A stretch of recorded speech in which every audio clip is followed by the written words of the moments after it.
আমার ভাইদের সামনে আমাকে মারা হচ্ছে। আমার ভাইয়েরা চুপ নেই, কথা বলছে, এক জায়গায় দাঁড়িয়ে শুধু চিৎকার করছে।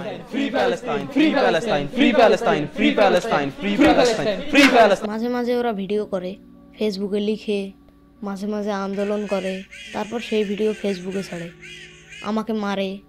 আমার খুব ইচ্ছা ওরা ওদের জায়গা থেকে নড়ে একটু সাহস দেখিয়ে এই হায়নাকে আটকাবে। ওরা মাঝে মাঝে আমার জন্য এই হায়নার কাছে টাকার বিনিময়ে খাদ্য কিনে, তারপর আমাকে মারে বলে সেগুলো খাদ্য নষ্ট করে।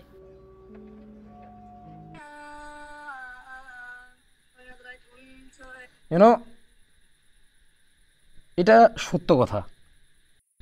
যদি আমরা ধর্মের দোহাই দেই তাহলে আমাদের ওই লেভেলের মুসলিম হতে হবে,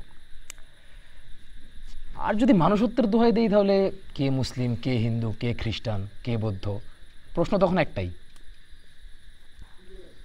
মনুষ্যত্ব।